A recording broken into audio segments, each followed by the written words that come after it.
Welcome to Take Me With You, episode 18. I'm Ryan. And I'm Cheryl. We are two well-traveled people who want to go everywhere. But that's not going to happen. So instead, we'll travel vicariously by inviting a guest to share their unique travel stories with us. Today, we are talking to Kate. Kate is an associate planner for the city of Shoreline in the Seattle area. Also, she's my sister. So that's very exciting. I did have to double check what her job title was, but I promise we're related. So, welcome, Kate. Thank I'm also going to be calling you Katie because that's what I call you. Oh, but that's fine. I go by both. Yep, they're interchangeable. Katie's one of the few people who says she doesn't care which it is and actually means it. It's so that's true. Cool. So yeah, but you know that is like the worst thing for a teacher. No, like as I'm going around at the beginning of the school year and I'm learning people's names, and if it's, Jacob or Jake, which do you prefer? I really don't care. You pick. It's not my name. I shouldn't pick. You tell me. What do most people call you? Whatever. Not helpful. At work, I go just by Kate to alleviate confusion. But see, there you go. In the rest of my life, it's a free for all. So yeah, it's interchangeable. Well, Katie, it's really fun because her husband's name rhymes with her name. They're Nate and Kate, and so whenever I refer to you guys as a couple, it's Nate and Kate or Kate and Nate. I kind of do both. That's true. And then when I refer to you as an individual, it's Katie because that's what I called you when we were kids. So it's, it's just really fun. How would you say your name confusing if you were a Japanese speaker, though? It would probably be like KT or something like that. I mean, not the right accent, but they can say those syllables just fine. No issues there. They'd have trouble with Kate because they don't really end on consonants like that. But yeah. Oh, okay. Mm-hmm. So the E sound would be easier than interesting. Correct. Okay. Yeah. Cool. My name was super difficult in Japan. So yeah. Those R's and L's. They don't have L's, so that makes it hard. Yeah. Yeah. Cool. Well, we're so excited to have you. Thanks. I'm delighted to be with you guys. Yay! All right, Kate. So we've got a few questions that we like to open our episode with for our guests. So the first question, why do you travel? I love how open-ended this question is. It's great. There's a bunch of reasons I travel, and I was thinking about that. It's probably pretty generic, but I like to see new places and experience new things and revisit places I love. And sometimes I also visit or travel with friends and family. And sometimes it's hard to choose between going back to somewhere you love or going somewhere new. Mm-hmm. I think a lot of times we end up going more new places because we want to, just like you guys, we want to go everywhere, but we also go back to other places, and sometimes you can kind of do a mix of both. So yeah, I like to fill in the map and I'm very curious and want all of the information. So I want to see the world. So yeah, it can be a combination of things. You want all the information. That's why you want to see the world. That's a different reason than when I want to see the world. So what do you mean by you want all the information? I just want to know because I'm a big wiki walker, so I'll just go on a Wikipedia tear where I'll start reading through articles about everything, and then I'll go read through other articles that are linked from that article, and I just want to know about it all. So it's cool to see it firsthand because then you kind of absorb it really fast and you can kind of actually visualize a place, because before you go somewhere it's hard to know what a place is really like, but then you get to go and you actually get to experience it, which is great. Cool. So you're a knowledge hoarder then. I am. It's very true. Yes. Okay. Katie she knows so much stuff that I use her as a reference, and then people tell me that using a person as a reference doesn't count. But I'm like, no, she knows a lot of stuff. Okay, so the next question, what type of traveler are you? I also had a lot of potential answers for this one when I was thinking about it. These are great questions. So I was thinking about a lot, and one of the biggest things for me is that I'm a huge researcher and planner before a trip. I do a ton of reading up beforehand about where we're going and what there is to do and all the places. Nice. But then I also I don't rigidly schedule things, and I really don't plan out times for things unless necessary, like unless you have to book a ticket for something. So I just like to go to a place and know what's there, but then like kind of start with the things that are most important and then explore as we go. And sometimes we'll encounter something we didn't know about. So I just like to, because I feel like you can miss out on stuff if you don't know anything before you go, but I don't want to I'm not a big schedule person. I just more want to know kind of what's out there. So it's kind of a big spreadsheet situation before the trip. But then on the trip, it's a little more like, kind of exploratory, which is fun, which I enjoy. Would you say that doing all the research ahead of time makes you more comfortable with the kind of figuring it out when you get there? Yeah. Yeah, I would say so. So like if you hadn't done your research, let's say all of a sudden someone springs a surprise trip on you and you are in... Katie doesn't want to go on a surprise. No. I'm sure. But let's just pretend like it happened and you're on this surprise trip because the only way for you to get it all expenses paid is if you go right now. And then you get dropped down there. Do you think you would feel as comfortable just kind of figuring it out? Or would you like spend the plane ride trying to figure it out? Yeah, I would absolutely spend any amount of time I had to like look up stuff and try to get a sense of, stuff that you can't miss or stuff like that. Yeah. So, because my travel time, I feel like it's so valuable. I don't want to be on the trip trying to like figure out what to do. I want to already know like the stuff that you really want to make it to.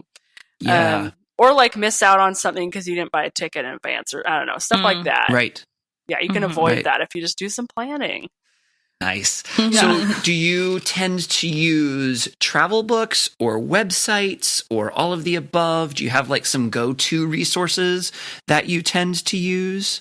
Yeah, TripAdvisor is one of my big ones because it has traveler rankings. So you can kind of just look up a location and see like what people said about it and how, what the things that they're like, oh, you have to go here or like, this was okay, but you might be able to skip it. So I use TripAdvisor a lot. It's not the only thing, but that's kind of one of the big ones I've come to rely on. Okay, so one thing that confuses me sometimes about TripAdvisor, and if you use it more, maybe you can help, is so one of my frequent Google searches is like top things to do in Barcelona. What if it was specifically Barcelona every time? I wouldn't put it past you. That's the only thing she actually ever searches. And then one of the like very frequently top results on Google is like 15 top things to do in Barcelona on TripAdvisor. And then I click on the link and I can't usually just find a list of 15. Right. It usually has all these sections and then it's like historic things, food things. And I'm like, where's the list of just like the big things?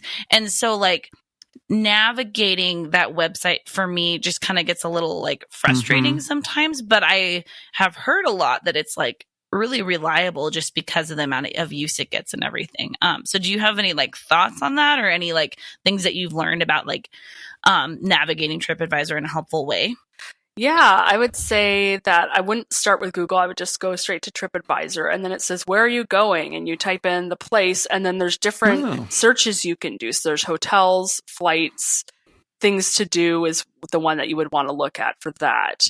And then there's some other searches that you can do. So you would just click, you would enter where you're going and click on things to do and it'll search on that. And there are subgroups for like tours or historical things like you said, or restaurants or things like that. And if you want to find restaurants, great, because they have a good ranking that you can find just about anywhere. They'll have a bunch of restaurants ranked. But they just have a things to do list. So if you just do it that way directly, I think it does the whole list of all the different options there. Yeah. Okay. So whatever kind of link it's generating for Google ends up being a little wonky. Sounds like it. Then as, I don't know, I'm just so used to like, there's now 1 million websites where like it shows a photo and a number and then the name of a place and a description, and you can just scroll down and see, you know what I mean? Like that feels very common. And so I always get a little thrown off when I realize like, oh, this is a TripAdvisor site and that doesn't look like that, but I know it's still like helpful. So that's awesome. Thanks for sharing that. Sure. Definitely helpful. Yeah. And See, do you use that so on much. your trip as well or just in advance? I mean, you certainly can. I think we've used it like on the go for like restaurant stuff if we're trying to look for somewhere to eat. But usually the things to do, we've already done research in advance to figure out what we want to do. So we actually do make spreadsheets. So that's on the spreadsheet. Yeah. Okay. So as a fellow lover of spreadsheets and planning and research, you are speaking my language. So I need to know more about this spreadsheet. Like, what are your columns and your rows? Like, what is it that you put into your spreadsheet? It's getting real nerdy up in here. Oh, yeah. We're not going to make it to the actual travel story. Okay, I'm going to open one right now, and we're going to look at that. They're different for each trip a little bit, but they kind of have some common things. And I'll have a bunch of different tabs too for different areas or whatever. Okay. So I had a big one for our trip to Japan that was like everything, but it was organized by city or area first, and then like a column with the definitely things and the maybe things. That was one where we just did a big spreadsheet of like, here's what we want to do for sure, and here's some other ideas. Then we had itinerary things that were broken down by area, and activity things that were had kind of the name, how much time people recommended you spend there, the hours, if there's a price of admission or a ticket needed, any notes, and then the TripAdvisor ranking, and then the like sub location. Yeah, so it gets pretty detailed. But so then that means on the actual trip, instead of flipping through guidebooks or looking things up on websites or things that you've bookmarked, you just consult the spreadsheet and then you have all the information you need. Is that correct? We just use Google Sheets for that. And so it's all on our phones. If you have data, you can just access it. And I think there's actually a way to access it without data. I haven't actually tried that. But you can download things offline from Google. Yeah, which is what I would do since I usually don't do data abroad, or I never have. And so that's a nice feature as well to still be able to view that stuff. Yeah. Absolutely. So that way we kind of organize ourselves. So that list that I just said is narrowed down from the big list that we initially did. And we kind of came up with a rough itinerary, but it's not like a true itinerary because we didn't like say from 10 to 11, we're going here. It was just kind of like, maybe we'll start with this thing and then this thing is next to it. So we'll go to that and then kind of fill in some other ideas after that. But a lot of times we don't get to a lot of this stuff because you don't know how long everything's going to take. So, but it just gives you kind of a structure for like, what should we do next? So let's go over here. So that's kind of how we organize ourselves. Yeah. Nice. Cool. Oh, this is great. I love this. Okay. One final question and then we'll get into your story. And that question is, what is your number one travel tip? Okay. So I thought about this and I think it has to be that you need to make sure to get enough sleep on your trip. Because I've had issues with that before where I've gotten sick in the middle of a trip because I'm pretty sure it was because I was not sleeping enough. And because, you're out and you want to see everything while you're there and do as much as you can. And I am a night owl, so I don't exactly voluntarily go to bed very easily. So a lot of times on these trips, that's your whole family. Oh yeah, that's all of us. Yes. Oh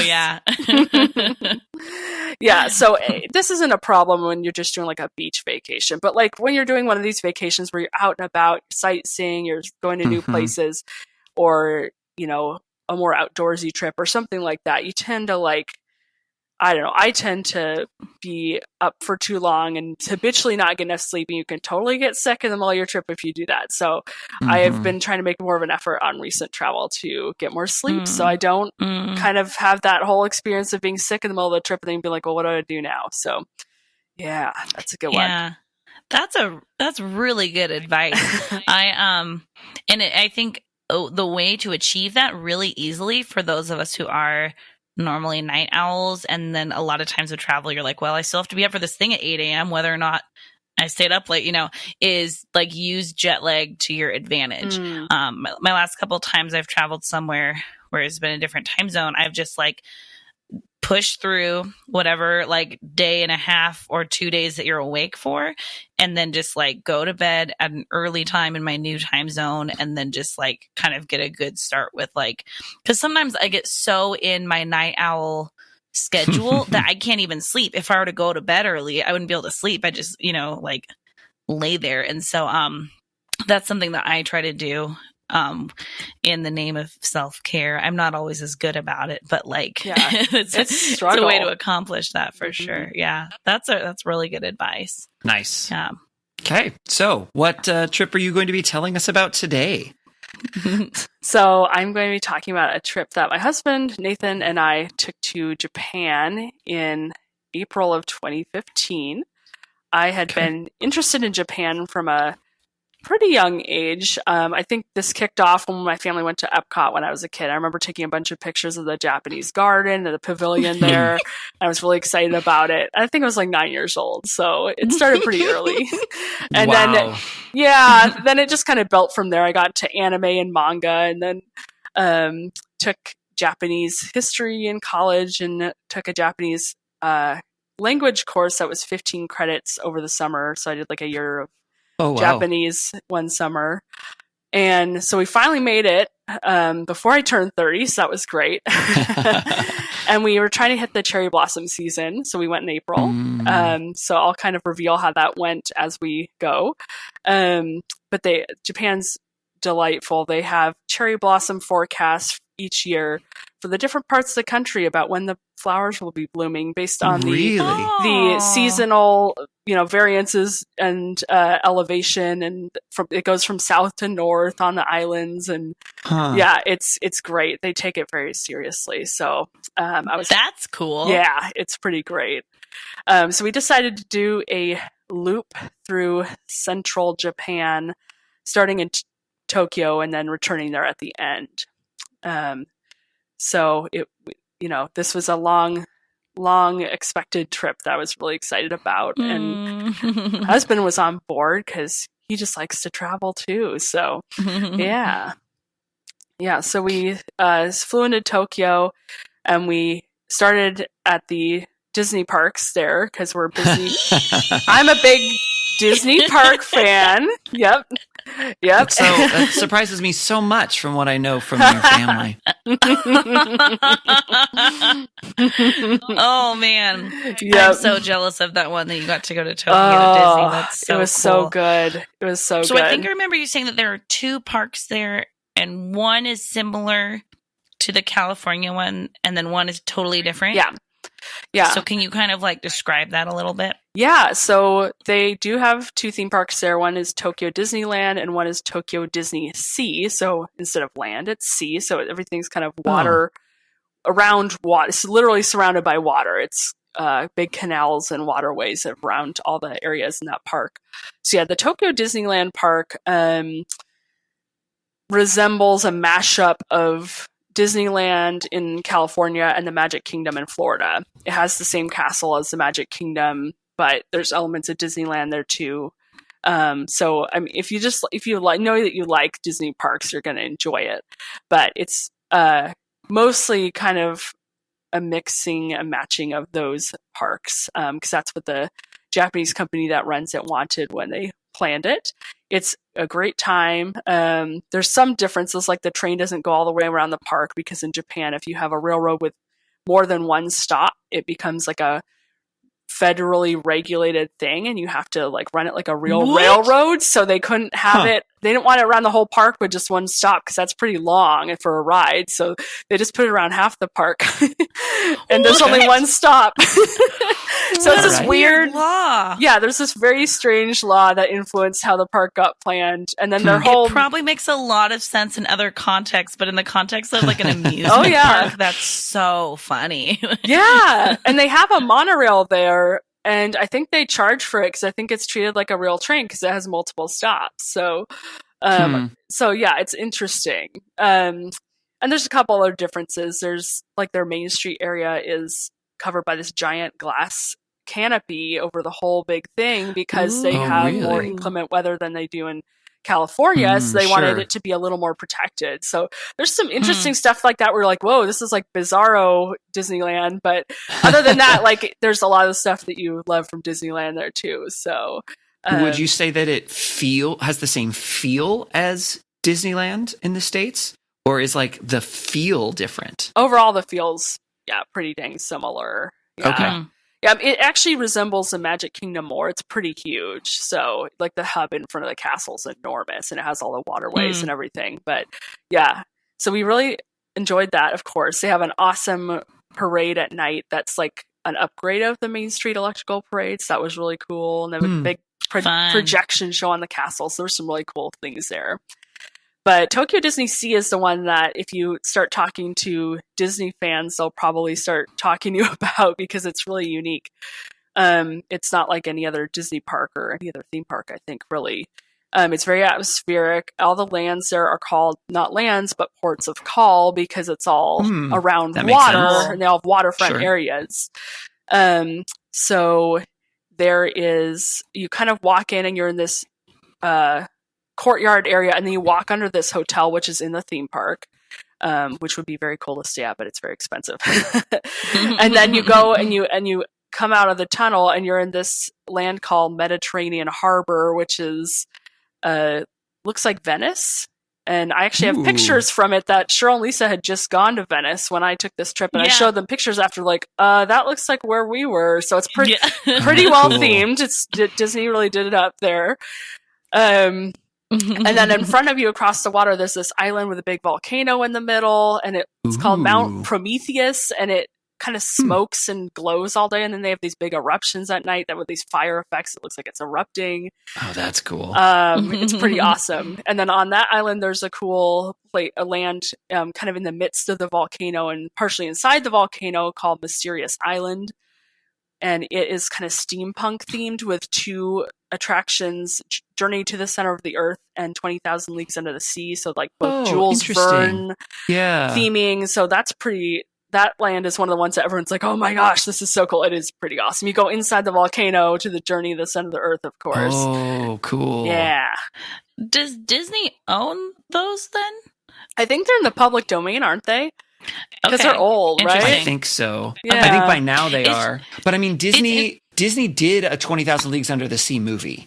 They did. That's true. So they might have some kind of rights or something. I don't know. Yeah, I don't know about Journey to the Center of the Earth. I don't think they've done one, but I don't know. think Disney did.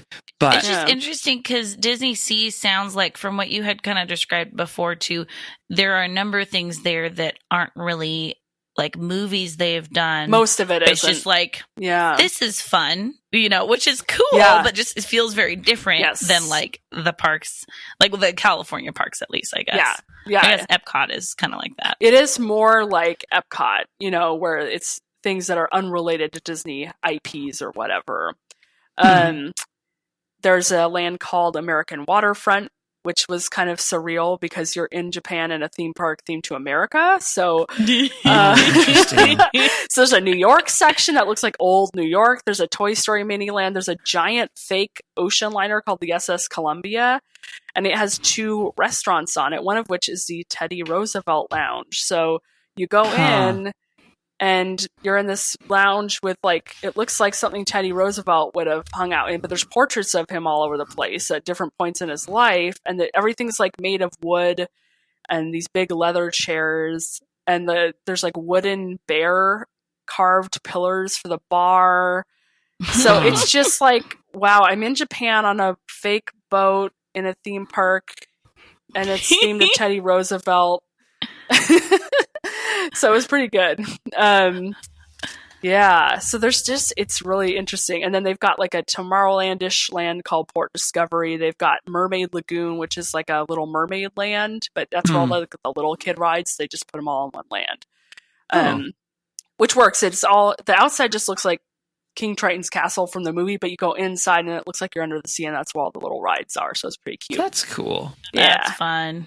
Cool. Yeah, and then there's my favorite, which was Arabian Coast, which looks like you're in a Arabian palace, and it has an awesome dark ride. So called Sinbad's Storybook Voyage, and I kind of freaked out. It's got great music and it's really good. So we had a great time there. It was awesome. Wow, Yeah. I had So no idea cool. that even existed. Yeah, it's very different too. So it's pretty How fun. sweet. Yeah.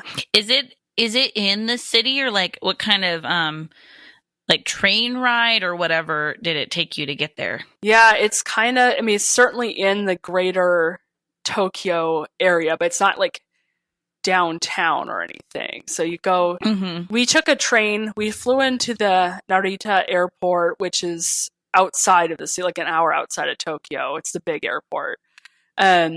Took a train to Tokyo Station, which is in the middle of Tokyo, and then we had to take a subway back out to where the Disney parks were. Okay. There's like a van that you can take directly from the airport, but it was like leaving right before our flight came in, so we just couldn't swing it time wise. So we had to do the train transfer. But yeah, there's a stop right off of the Tokyo like subway system for the parks, so we just did that. Okay, so it's accessible with like not an extended train or whatever the term would be, but within public transportation, you can get there. That's cool. Everything's That's awesome. accessible via train. It's great. They have an awesome train system there. It's the best. Yeah. Okay, I think That's so we cool. need to hear more about the train system then. Yeah, the train system's awesome. So they have all these different like types of trains. So you've heard of the bullet trains, which are like the express ones that go across the country from like city to city. But then there's like local subway type trains. A lot of them are actually underground. They're like above ground a lot of the time. But and then there's like a bunch of stuff in the middle that are kind of like medium trains that are more regional or something. So but they all take like the same. We got this thing called the Suica card. It was spelled Suica, and it's basically a debit card that works at all of the train stations for any train ride that you need to do.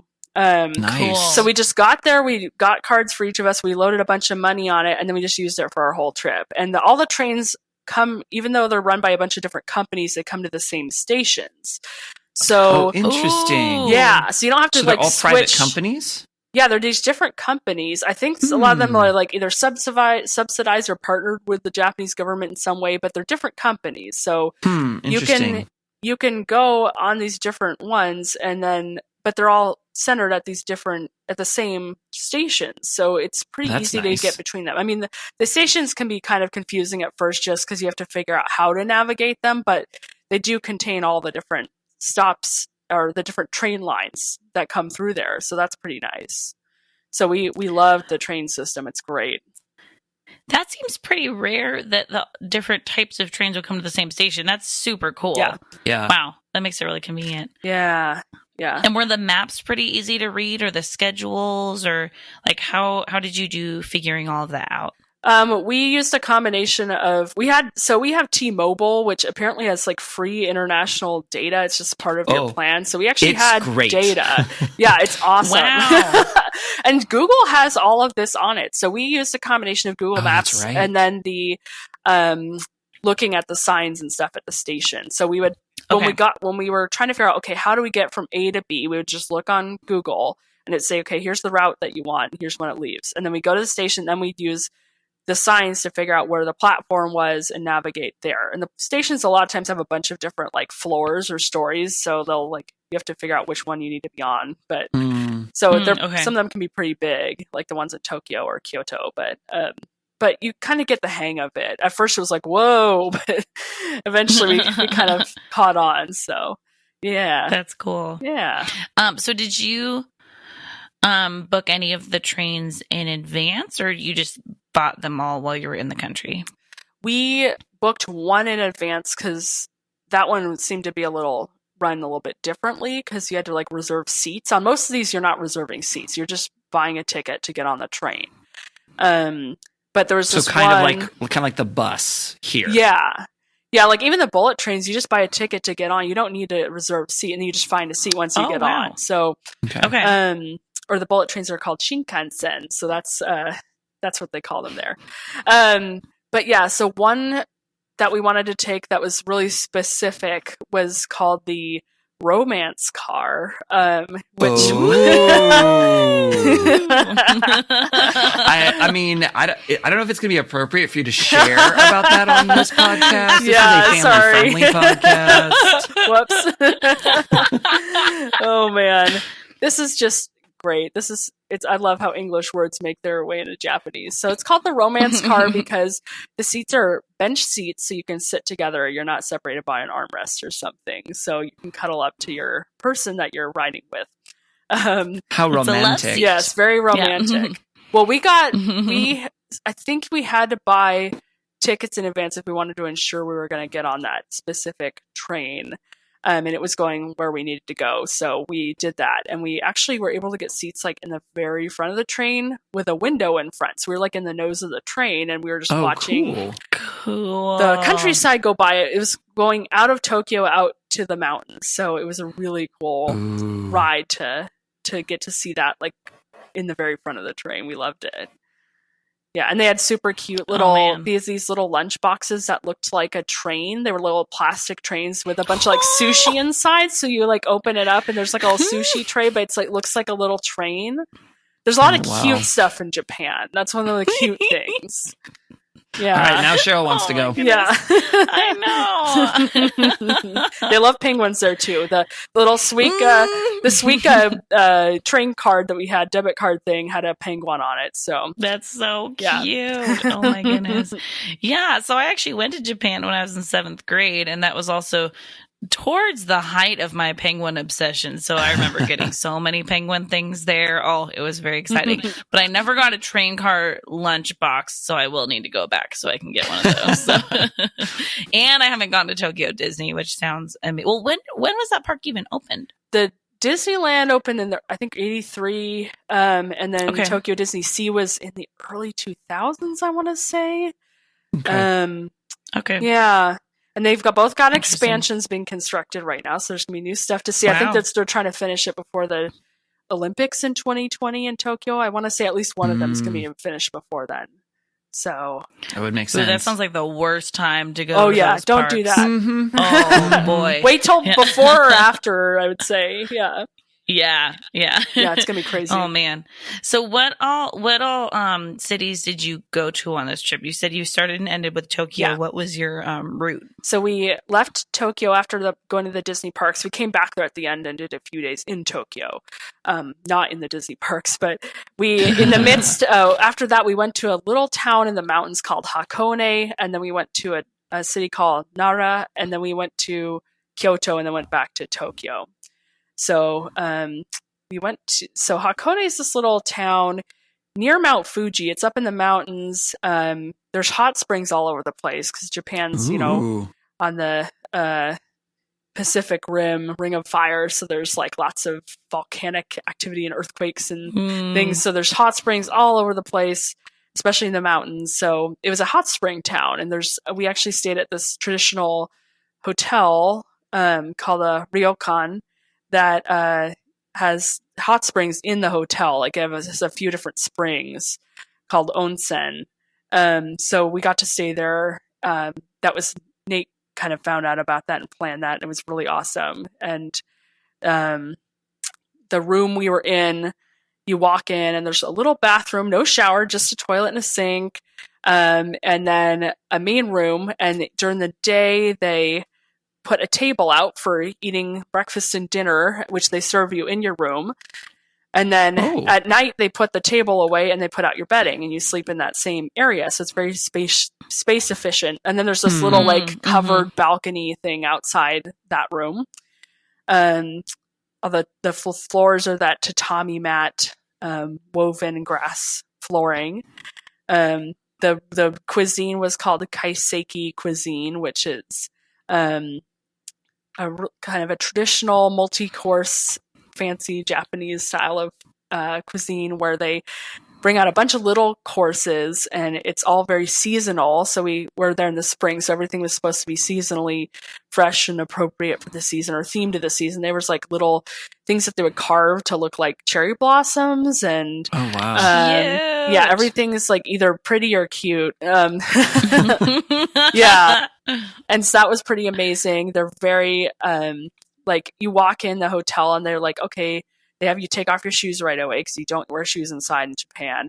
And then they give you slippers right away, and they're extremely attentive. And then you get there's a bunch of hot springs in these different rooms in the hotel, and you get one per day where you get to just reserve it for private use, but then the rest of them are just kind of either men's or women's throughout the day, and you can go in and just enjoy the hot springs. So now, it when you was say like they're a room, yeah, they're kind of in this open air, like they're covered, but they're like it's open on the sides.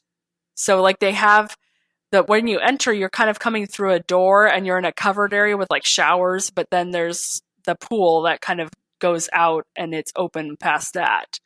So Okay. it's kind of covered, but it's partially outside. Yeah, it was pretty But sweet. like surrounded by the building? Then? On one side, and then the other side would be like open to like trees or bamboo or something. So it's private, but it's like okay. kind of naturey. Okay. Yeah. Yeah, and they're all kind of they all look Interesting. different. They have them like decorated differently, and there's kind of they have like waterfalls, and some of them are different styles of tubs, or they're not tubs, Oh, they're wow. like carved rock or something. Yeah, it's pretty fancy. It was a really awesome experience. So, and it's very peaceful there. Everything's very peaceful, so we really enjoyed that. And then we got That's to cool. tour around the town. We did something called the Hakone Round Course, where you start in the town that's kind of partway up the mountain, which is where we stayed, and then you take a bus up to the town that's at the top by the lake, and then you take a boat across the lake, and then you take this gondola, like sky lift thing up the mountain, and you get off at the top, and then there's this thing they call the Owakudani, which is they translates as the Great Boiling Valley, because it's yeah, the whole side of the mountain is steamy because it's just this giant like hot spring, that's very cool. active steam vent area. And you walk up to one of these springs, and they're hard boiling eggs in the sulfur water, and the shells turn black when you do that. Oh, So then they interesting. give you can buy these hard boiled eggs with black shells, but they're just normal hard boiled eggs on the inside. So then you're eating this hard boiled egg that was boiled in a hot spring on the side of a mountain. And then there's of course a giant black egg statue there that you have to take a picture with, so that's pretty great. I'm sorry, a black egg statue. So Yeah. it's just a rock? No, it's Yeah, carved like an egg. You mean so it's egg shaped, but Yes. it's still basically a rock? Yeah, but they've got some characters on the front. I don't know what it said. It probably said Oh, Owakudani or something like that. Okay. But but yeah, so you take a picture with the egg while you're eating your egg. And then you go back down on the lift a little bit more, and then you get off and you go on the super steep funicular train that goes down the mountain, and then you get off that and you go on the more regular train back to town. So it's this whole like every kind of transportation system on this trip, and you can kind of see the whole area as you go. The area has a really good view of Mount Fuji when it's not cloudy, but of course it was cloudy the entire time we were there, so we did not see Mount bummer. Fuji. But it was still really beautiful. It's like a beautiful mountain area. So, and we went to a cool shrine there with that had the Torii Gate on the water out in the lake. So that was really pretty. Cool. Yeah. I feel like funicular trains have come up a lot on this podcast Really? so far, and it's very interesting. Well, how many other times? Just like interesting. I guess we're doing a travel podcast, so just interesting train travel has come up a lot, which has been really fun. Just hearing about like, I don't know, all the ways people get around and stuff. It's very cool. We don't have enough of that in That's the US. fun. We have too many like car-based transportation. well, that's definitely Yeah. true. Yeah. Okay, so after this cool spa town, which sounds like something that the Real Housewives would go to. Oh yeah. Although I don't think the if they- Japanese would be down with antics and drama, but yeah. No, I don't. It doesn't sound like it. I think they're too polite. But so then you went to remind me the name of the next place. Nara. So Okay, so what was that like? So Nara is was the first permanent capital of Japan. So that was one of the reasons I wanted to go there, because it's pretty culturally significant. It's considered the ancient capital because it was way back in the day. It was like in the 700s before they moved the capital to Kyoto. It was the clerical center And so it has a bunch of historic monuments from hundreds or over 1,000 years ago. And it's a UNESCO World Heritage Site. So I really wanted to go there because of that. And then the other unique thing about Nara is that they have these deer, and there's this legend there's a Shinto god that came into town on a deer, and the deer are considered the messengers of the god, and so it's been punishable by death, or I don't think it is anymore, but it used to be punishable by death to harm or kill any of the deer. So they're basically tame, and they're all over the place in the town, especially in this park area where all the historic sites are. So they'll just walk up to you, and you can pet them, and then they sell crackers to feed them. So we got to feed the deer and pet them. Cool. So it's just really interesting. Like, it's just so weird. I never knew about this before, so I started researching it. And of course, they have like a little cartoon dancing deer video at the train station because why not? I can think of lots of reasons why. But, okay. It's Japan. They have to have the little cute mascot guy. How do they compare in size to like the deer that we know? They're pretty similar. I think they might be a little bit smaller. They're definitely a different species or type of deer. They're called, what are they called? I think like Sika deer or something. Yeah, Sika deer. So they're their own species, but they're super cute. Oh, and some of them have learned to bow in order to ask for treats. So they'll do a little bow in front of you to ask for a treat. It's super cute. That's the most Japanese thing I've ever heard in my life. Yeah, they're definitely Japanese deer. Are they shorter than you? Oh yeah, they come up to like maybe your hip or something like that. That's a lot smaller then. Yeah. Than deer here. Yeah. Yeah. Wow. Well, their heads go up higher, I think, but their back is like that high. Okay. Their back goes like, wow. Yeah. Okay. That's adorable. Yeah. That's so fun. They were cute. Oh my goodness. And then like they're all in this park. They kind of center in this park called Nara Park. And the park is a bunch of the historic temples and shrines are around that park. So you can kind of just do a loop around the park where you see the deer, experience the park, and go to these different places. So we went to a couple of the temples there. One of them had a big 5-story tall pagoda that was really old. That was really cool to see. 5 stories, wow. Yeah, it's really pretty. Oh my goodness. I think it was built like over 500 years ago. And it's a lot of the buildings are older than that. That one's relatively recent compared to a lot of the stuff there.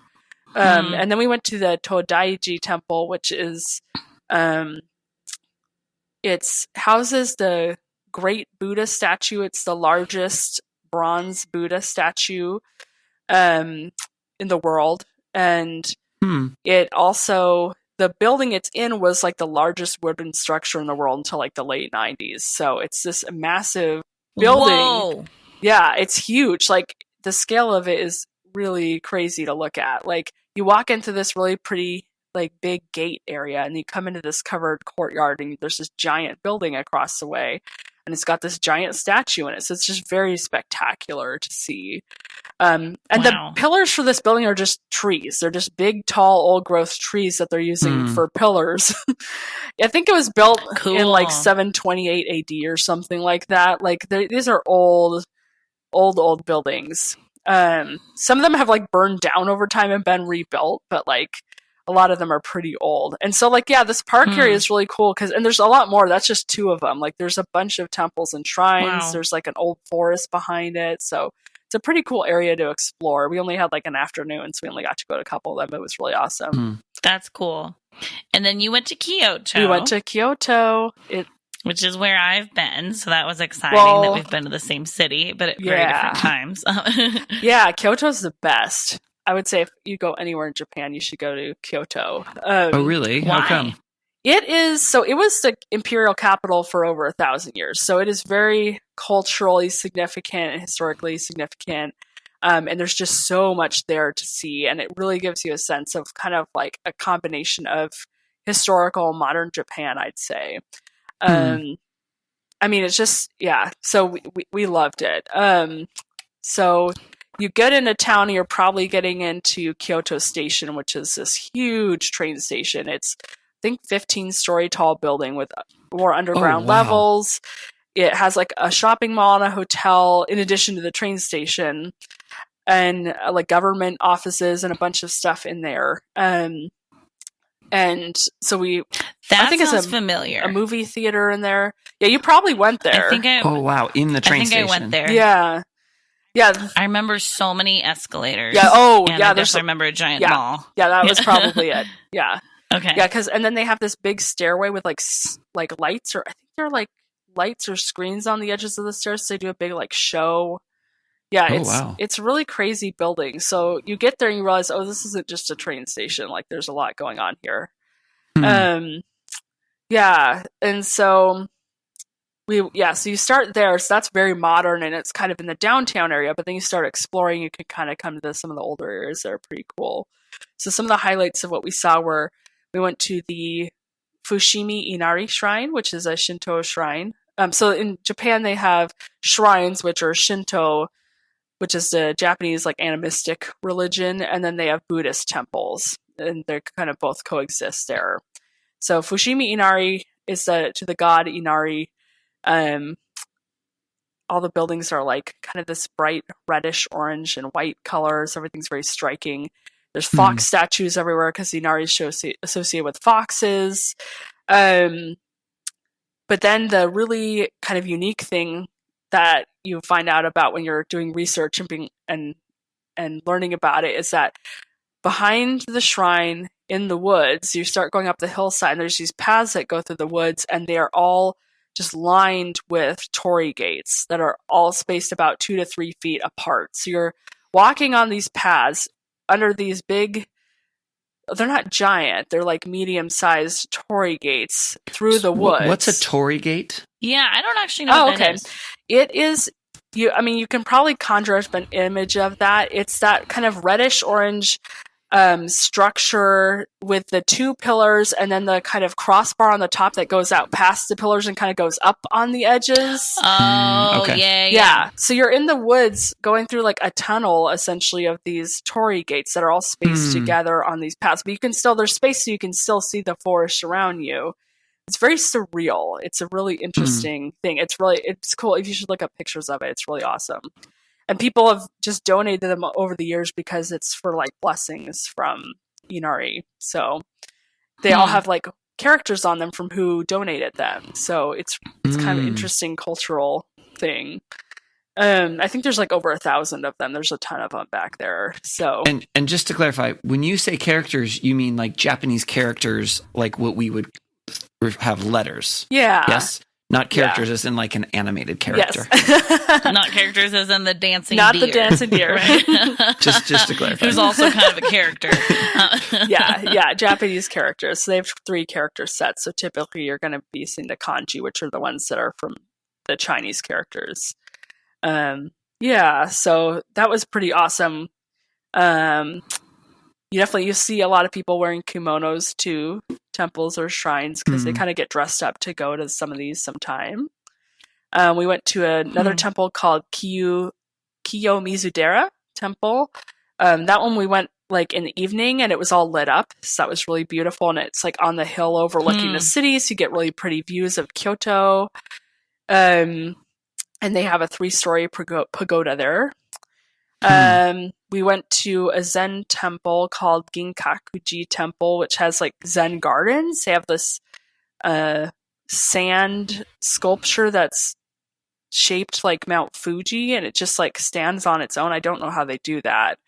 And they have like the tea ceremony room that's considered to be the prototype for all of the subsequent tea ceremony rooms. It's like the perfect room. They have these like aesthetic ideas about like this is the perfect ideal thing. So like it was really interesting. It was originally a residence for one of the shoguns in feudal Japan, and then it got turned into a temple at one point. So these are all like super just peaceful, beautiful locations. It was really cool to see. There's a path along a canal that's lined with cherry trees. Called the Philosopher's Walk, and we got to walk along that. They were kind of past their peak blossoming period, but it's still pretty. They still had some flowers on them. We went to a geisha show called Miyako Odori. They have that only, this is a specific one they only have in April that's like seasonally themed. So they do the 4 seasons starting with summer and ending in spring with the big finale, and they have like cherry blossoms all over the place. They start by giving you a tea ceremony, but it's like really weird. Like they just put a bunch of people in this giant room and do this tea ceremony. But all they do is they pour you a cup of matcha, you drink it, and then they like hustle you out of the room. So the tea ceremony is like not good, but then the show is really good. So, and these ones are actually done by geisha performers, whereas that's only the one that they do in April. The ones they do the rest of the year aren't actual geisha. So we got to see like the special spring one because spring is very important. Cherry blossoms and they have a word for viewing cherry blossoms, hanami. So you get to like do flower viewing. There's a word for viewing cherry blossoms. Yes. Yeah. Wow. Yeah, that means it's important. It is. If there's a specific word for it. Yeah. Yeah. And then we went to a temple that was on the west side of the city.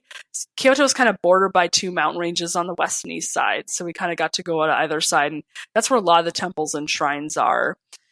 And that one was, I have this really vivid memory of being there. It was pouring rain that day, but you go in and you take off your shoes, you're walking around your socks in the temple, and we came out the back and there's this porch area that looks out over this garden. And I just remember we kind of just stayed there for a while and like looked out at this garden in the rain. It was really gorgeous. Yeah. And then behind that temple, there's this very famous bamboo grove that like, you go into this grove of bamboo, and it's like bamboo as far as the eye can see, and it's towering overhead. And the only downside is that we went in the middle of the day. It was super crowded. But I've heard that if you go like earlier in the morning, you can get there when there's not a lot of people around. It's maybe a little less crazy, but it was pretty cool to see anyways. So there's a lot of awesome stuff to do in Kyoto. It's great. Wow. Yeah. Oh, that's very cool. And then you went back to Tokyo to cap it off. Yeah, so what was that like? Tokyo, well, unfortunately, the first full day we were there, I had food poisoning and I was stuck in the hotel room, so we totally missed out on that day of the trip. That really sucked. But we got a couple more days to explore after that. So Tokyo is really interesting. It's an enormous city.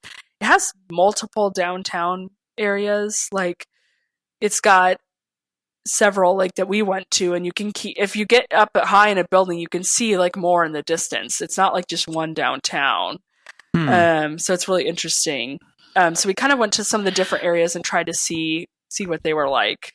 Would that be similar to like maybe in some other cities there would be just nearby cities and each of those places would have a downtown, but all of this was considered Tokyo city limits then? Yeah. That's probably like? Pretty accurate, although each of them is pretty big. Like, yeah.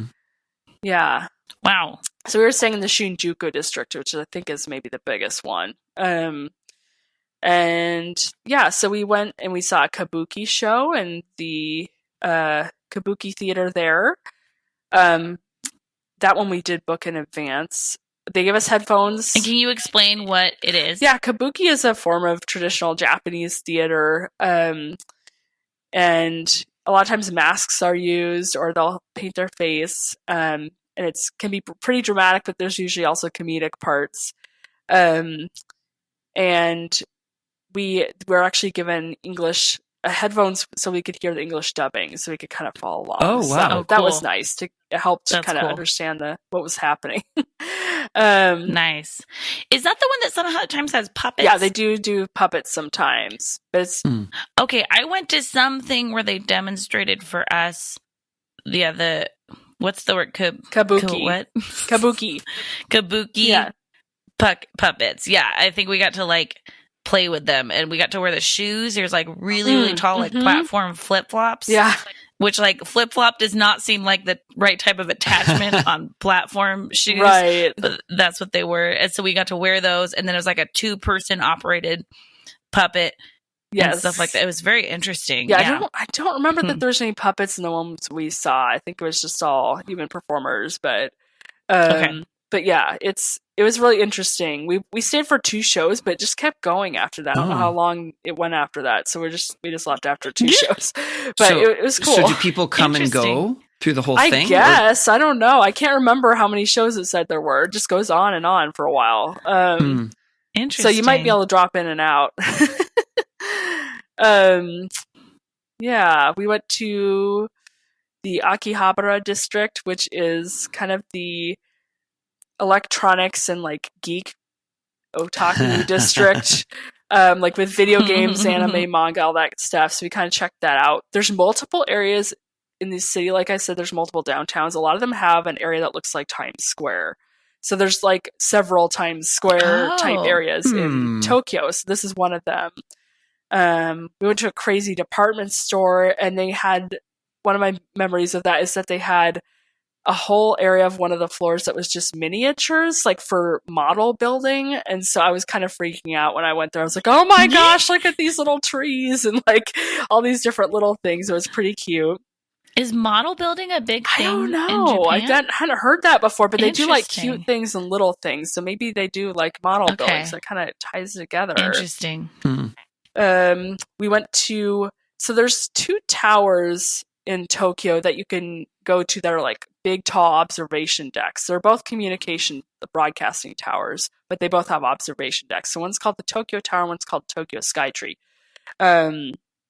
The Tokyo Tower, I think, is the second tallest structure in Japan, and the Tokyo Skytree is the tallest structure in Japan and the second tallest structure in the world behind the Burj Khalifa in Dubai. Wow. So it's very tall. You can see it from like most areas of the city. We actually didn't go to either of them. We went to the Tokyo Metropolitan Government Building observation deck, which is another one. And I think I don't remember for sure. I think we did that because it was less crowded.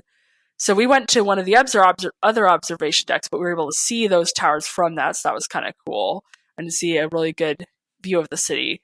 Because we were told like, oh, it's a good idea to kind of get up and see a whole view of the city. So that was pretty awesome.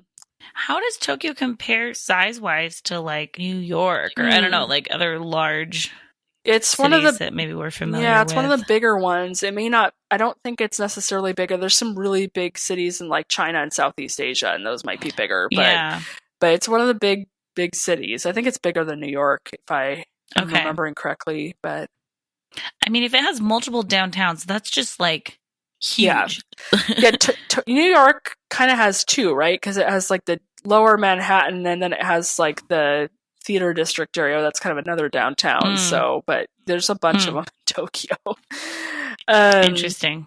Yeah. And then we totally got in a super crowded subway situation at one point where we're on the subway at rush hour, and it was like everybody was crammed in there. So, you have to do that when you go to Japan, where everyone's like about to bust out of the subway doors.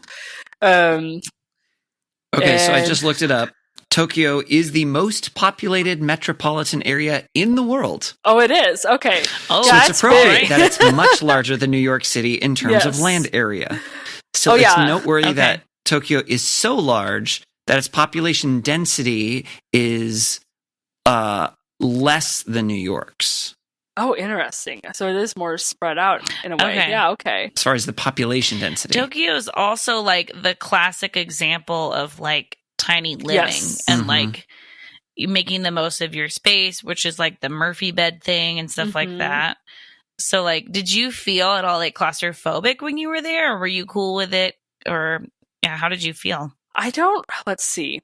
I mean, our hotel room was very small. It was kind of like cruise ship cabin size. It was pretty tiny. Oh, all right. The bathroom was bigger than a cruise ship bathroom, thank goodness. But the room was pretty much what you get in a cruise ship. That was so like just it's pretty much a bed and a border to walk around the bed.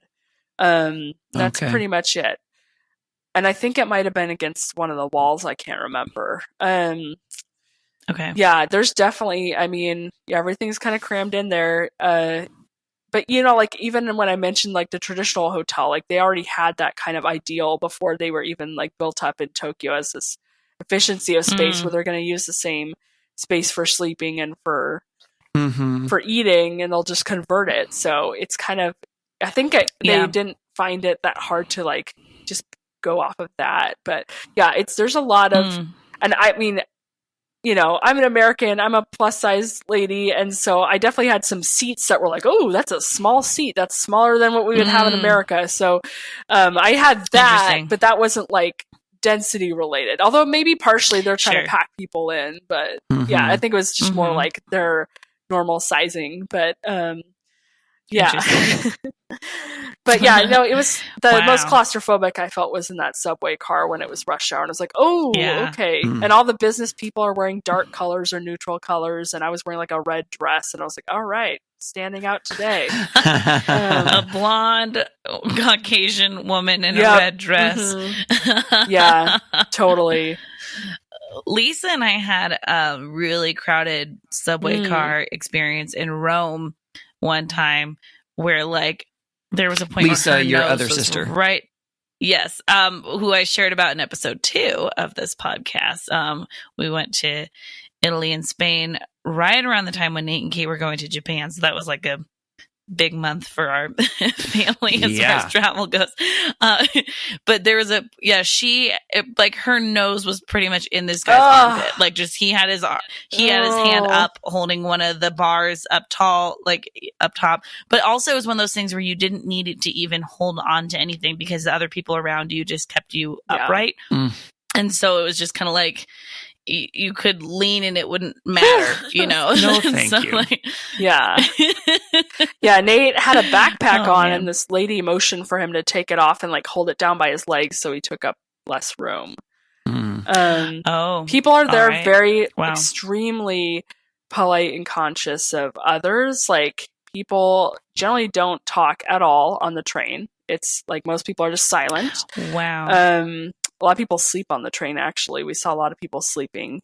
That sounds like a good use of a commute to me. Yeah, absolutely. Yeah. And yeah, people are just there. They don't, you know, I think I had some people asking like, oh, are you worried that people are going to like stare at you because you're an American? Well, I think they're used to Americans enough, for one. But for two, in Japan, you just don't like point and stare at people. It's just not, you don't do that. So we didn't get any of that. Do you have other examples of people being like more polite than maybe you're used to in Seattle? Yeah, I mean, I would say lines were extremely organized. Yeah, people were just quiet in public places in general. There was a lot of that kind of thing where people were just seemed to be really like conscious of others and not disrupting people. So I'm down with that. I'm from Seattle. We're pretty polite here, but they put us to shame. So yeah. Yeah, one of the last experiences we had there was going to the Shinjuku Gyoen National Garden. And that was when we finally got to see a huge grove of cherry trees in full bloom, and I freaked out. I was like, oh, yay! Because when we were kind of going around the trip, it seemed like most of them were just a little past. They were losing their flowers, and we finally got to see the big, cool cherry blossom bloom. This park is kind of like Central Park. It's not as long, but it's about as wide, and it's surrounded by these big urban, like tall skyscraper buildings, but it's this big park. So it was pretty cool to wander around, and then I loved seeing the cherry trees. So that was on our last day, and I was like, yay, that's awesome. So I was really excited that we got the timing right for that, because it's hard to predict. You never know. Wow. Yeah. That's so cool. Aww. Yeah. Yeah, well, it sounds like such a good trip. Thanks for sharing about it with us. Before we ask kind of our wrap-up questions, I do want to know, now that you did this like trip of a lifetime, huge goal trip for yourself, do you want to go back, and would you prioritize that over going to new places? Yeah, I would love to go back. I definitely want to go back someday. It's the prioritize thing is hard because, like I said before, it's always hard to choose between new things and revisiting. But I definitely want to go back, and I think we'd go to some new places too. Although I'd probably go back to Kyoto again and see some of the things we didn't get to see the first time around. But I want to go to like the Itsukushima Shrine, which is down on the like way west end of the island, which is at famous shrine with the Torii Gate out in the water that like the tide comes in and out. So sometimes you can walk out to it, and sometimes it's like kind of out in the middle of the water. It looks really cool. And then maybe hopefully I'll actually get to see Mount Fuji when I go back. So that would be awesome. It was pretty. I guess you got to go back then. Yeah, you just got to go back. Yeah. We had a lot of Seattle spring type weather when we were there. So like clouds and rain. And I think we had like 3 sunny days and the rest of it was rainy. So, just business as usual for Seattle people. But sure. Yeah.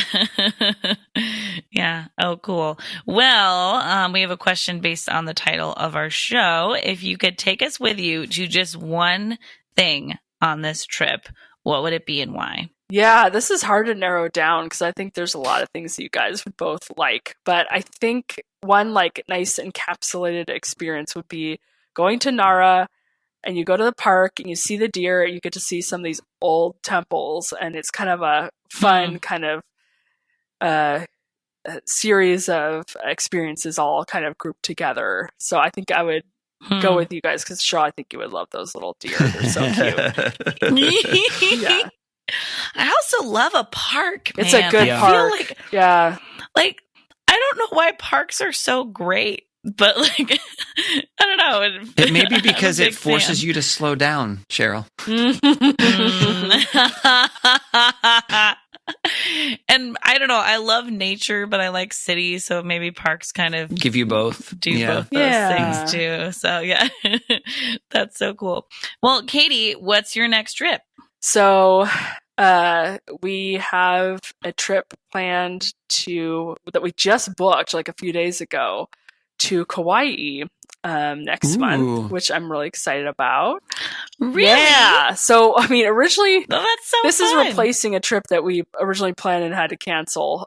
So I'm pregnant right now, and we had a trip to the Eastern Caribbean, a cruise booked with my parents in March. But after thinking about it, it was like, going to a bunch of islands that aren't in the US and not having access to like emergency rooms and hospitals, just being on a big boat. It was like, okay, maybe not the best time for that. So we decided to cancel that, and we're going to Hawaii instead. so it's our baby moon. So we're pretty excited about that. Moon. Yeah. Oh man. And then when you have the babies, you can take them to Tokyo Disney and dress them up like little Disney characters. And yes. And it's going to be twins, so everything's going to be cuter. Aunt Cheryl will go to help chaperone. Is that what I'm hearing? Ooh. Yeah. Yeah, yep. There you go. We'll just get a suite and everybody can stay there. So, yeah. All right. Oh man, that's awesome. Well, do you have any travel questions for us? Yeah, so actually I was talking to Nate and he came up with this one, so kudos to Nate. Because I was like, what should I ask them? What's interesting? There's a lot of pressure involved. Yeah, so he thought of a great one, I thought. So we loved our trip to Japan, but one thing we kind of didn't quite get to do is kind of get immersed with the locals at all, or like meet people and like talk with them a whole lot. And there's the language barrier too, but in traveling, it's awesome when you can have those experiences where you kind of get to meet and experience something with or like locals. So my question is, do you have ideas or tips for how to get fun, local, authentic experiences while traveling? That's a really good question. Yeah, I thought so too. I was like, whoa, good one, babe. Well, there are a couple of things that come to my mind. I don't know, Cheryl, if you have any thoughts. You start. I have some things I'm mulling over. So I'll do one, and then we'll see what you have. So my initial thought is, depending on how much into a culture you really want to get, staying at, and I mean, obviously depending on the country, whether it has it, but staying at an Airbnb internationally can actually get you into someone's actual home, and then you can actually meet people who are living there.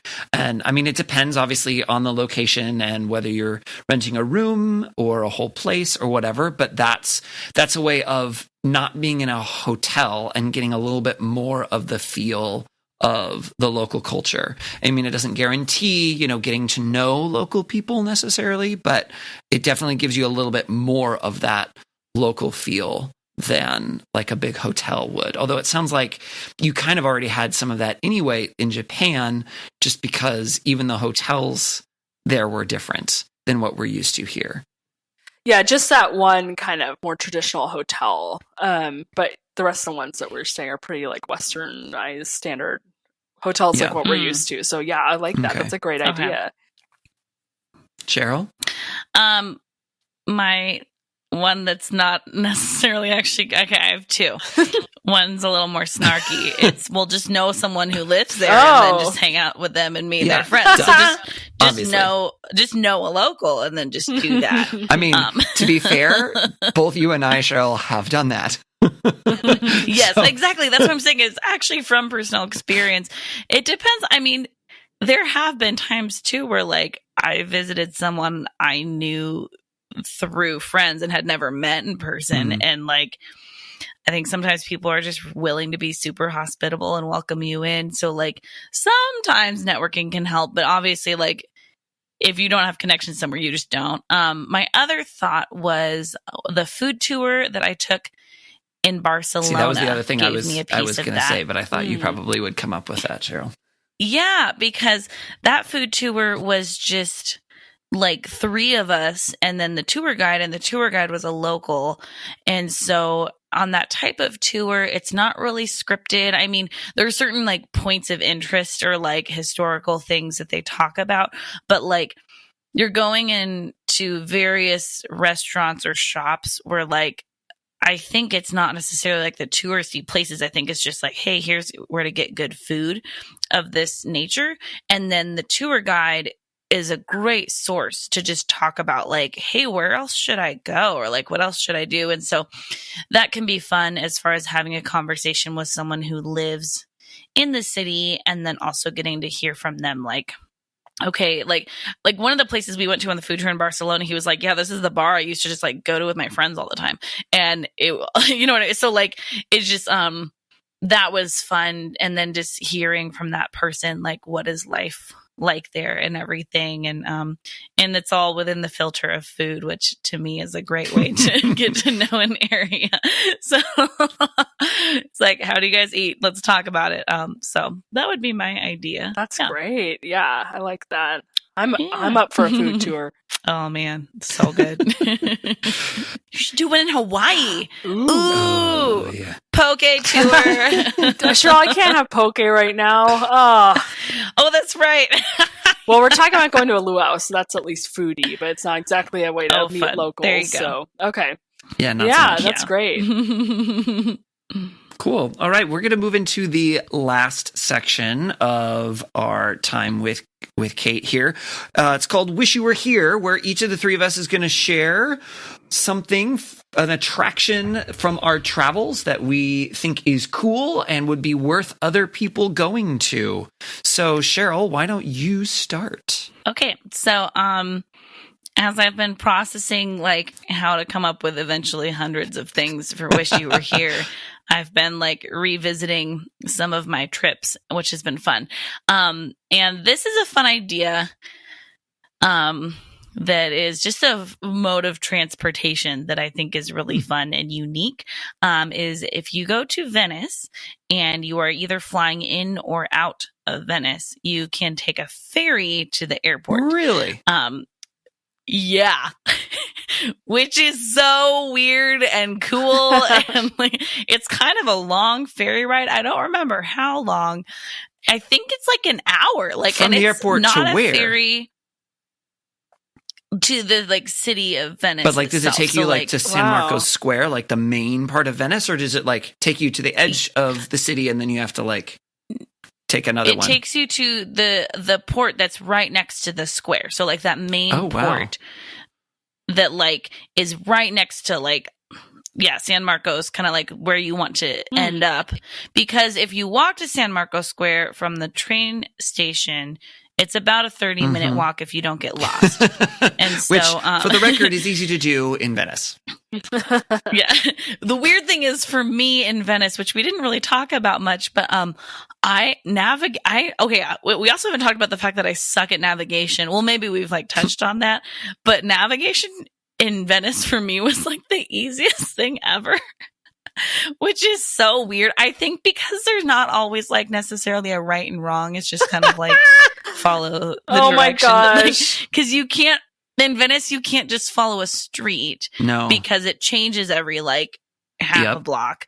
And so like you can't be like, it's on this street. So I get on that street and then I walk for 30 blocks. It's like, no, you can never do that.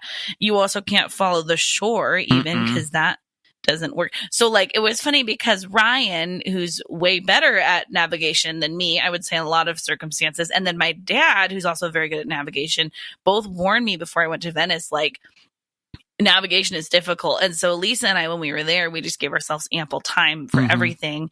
And we just didn't get lost. That's great. And I think part of it was we were like, I don't know, like we eventually need to head that way. And so we would just kind of take turns that eventually led us that way.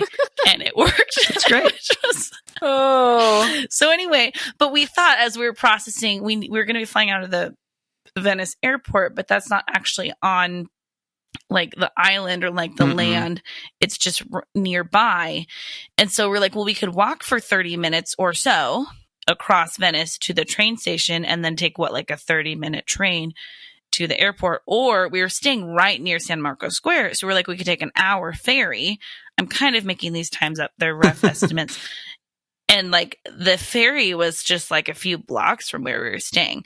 And then we knew like, and then it just takes you to the little, it drops you off like at the airport. Like you get off the ferry and you're just like inside of the airport essentially. That's cool. And so it's fun because boats are fun. And so like, and it's just like a really unique experience taking a ferry. And then also it's like a tiny ferry. It's like cars are not on it. I mean, cars aren't on Venice anyway, but like, it's just like enough to fit. I don't even remember like 50 people. I mean, it wasn't big, you know? And so, yeah, it's a fun experience and actually like way more convenient than the alternative, which is a nice goal to have when traveling. Yeah. So, yeah, awesome. I like it. That's mine. That's great. Kate, how about you? All right. Well, I'm going to highlight the Bouchard Gardens, which are near Victoria, BC on Vancouver Island in Canada. I've been in the summer a few times when I was a kid and a teenager. And then my husband and I went a couple years ago in October when the fall colors were happening. And it was just incredible. Like, you kind of think of it more during when the flowers would be blooming, but like the trees were beautiful. And they have a Japanese garden there. So obviously we went down to the Japanese garden and it was amazing. The trees were so bright and vivid. We took a bunch of pictures and spent a bunch of time there. So, and then they have the sunken garden, which is like showpiece garden. That was really beautiful. So I would highly recommend going there and trying maybe even in some different seasons because it looks different every season you go. So it's great. That's so fun. So how did you get up there? Yeah, we took, what did we do? I think we took a bus. Yeah, we took like a Vancouver Island bus. Okay. We did not, because we went up to the Vancouver Island on the Clipper, Victoria Clipper, which is a passenger ferry. And then, so we didn't have a car with us. We were just walking around town the whole time we were downtown Victoria. But then, the garden's well outside. It's like 40 minutes away or something. Oh, okay. So you have to there's like shuttle buses that can go, or you can just take like a regular bus. So that's what we did. We had a kind of fun adventure on the way out because we didn't realize the bus wouldn't stop at the gardens on the way back because of the route. So we had to like walk down the road quite a ways to get to the bus stop that it was stopping at. I felt like it wasn't very well posted at the bus stop. So it took us a while to figure out where we needed to be, but we finally made it back. That's good to know. Yeah. That makes me really happy that you referred to that as a fun adventure. Because I think you have to view travel like that. Otherwise, it's kind of a bummer sometimes. Oh, yeah. For sure. Totally. Well, yeah, every time something goes like not how you plan, I mean, you can't just, it becomes part of the story. So, yeah. Exactly. Yes. So true. Yeah. Oh, how fun. How about you, Ryan? So for me, I'm going to take a little tiny thing from my trip that I did down to the Redwoods earlier I guess technically now last year, right, in 2018. And so so we're driving down, it's in Oregon, so driving down Highway 101, and we were rounding this corner in a little town called Port Orford, Orford. It sounds like you're mispronouncing it. It does. Or something. That's why I spelled it. And it turns, and then as you're turning, there's a road that has a hill that goes up. So if you were to go straight, it goes up. And on the road is a big white arrow painted, and it says Ocean View. And so Kyle and I, he was going with me, we just were like, sure, why not? We're not, trying to get anywhere by a particular time. Let's see what it is. And so we drove up this road and just kind of went up the hill. Is this like a hand painted? No, it looks like it was painted on with, like any other, arrow that would be like painted on the road. It's just like Ocean View is not the typical one that would be painted. Yeah. So I was like, okay. And so we just kind of go up this hill and then come down the other side. And the ocean view was gorgeous. There's this little tiny bay, and there's a viewpoint, and there's even some art stuff kind of decorated up there. And then there's, and we didn't go all the way down, but you could go all the way down, and there's this beach kind of area. It helped that it was sunny and nice the day that we were there too, but it was beautiful. And it was just this random, hey, there's an ocean view this way. And so we're like, hey, sure, why not? And so we went ahead and went, and I would say it's worth it. You don't have to spend a super long time, but it's literally right there. So it's not like it's super out of your way. It doesn't cost any money. When we were there, the flowers were gorgeous. So there were flowers blooming kind of underneath. And like I said, there's this viewpoint, and it's got it's very Oregon coast, but also a little bit the beaches are much more Californian, and that looks kind of like a beach, as opposed to a lot of Oregon and Washington coast is pebbles more for a beach, as opposed to sand. Yeah. Right? But it has kind of those I don't know what they're called. I probably should, but those, kind of outcroppings of rock that are kind of in the water, that have been kind of eroded away on the sides, but they're still there. Yes. So it has some of those in it and stuff, and it's just beautiful. So I would highly recommend Ocean if you View. see a sign on the road that says Ocean View and an arrow, follow the arrow. All right, there we go. Oh, it reminds me of when Katie and I were younger, we saw a sign for a yard sale, but it just said the sale. And it just we thought it was so funny, and we refer to it a lot just because it feels like the sale. It feels a lot like Ocean View. Yep. I like it. Oh, man. Oh, all right. goodness. Well, that's gonna do it for this episode. Kate, thank you so much for telling us about your trip to Japan and how you plan and your beautiful spreadsheet strategy and all those wonderful things. Absolutely. It was great. Thanks for having me on. Oh, it's so good to have you. We would love it if you would follow us on all of the different social media accounts. We're at TimWy Podcast, TMWY Podcast. We'll be posting pictures, and we'd love to have you follow us. Tag us in pictures that you take if you go someplace and you'd like us to see some of your cool travels and maybe give us some ideas. Yeah, you can also email us at timwepodcast@gmail.com. Send us your travel tales and all of your quote-unquote fun adventures. Yeah, you can also call us and leave us a voicemail. You can call 406-763-8699 or 406 podtimwe. And again, you can leave us a voicemail if you have a question for us that you'd like us to answer or a topic you'd like us to cover. You can even send us a text message at that number if you would rather not actually speak words, which sometimes, to be honest, is me. Sometimes I would rather not say them. And so that also is an option available to you. We'd also love it if you would rate and review us on iTunes or whatever else so that more people can hear about our podcast and hear the wonderful stories from our guests.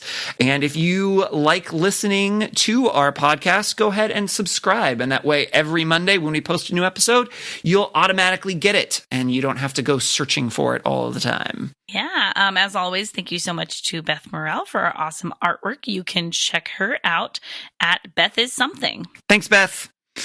Okay, one final big thank you to Kate for being on our podcast. And that's going to do it for us. So until next time, take me with you. Take me with you.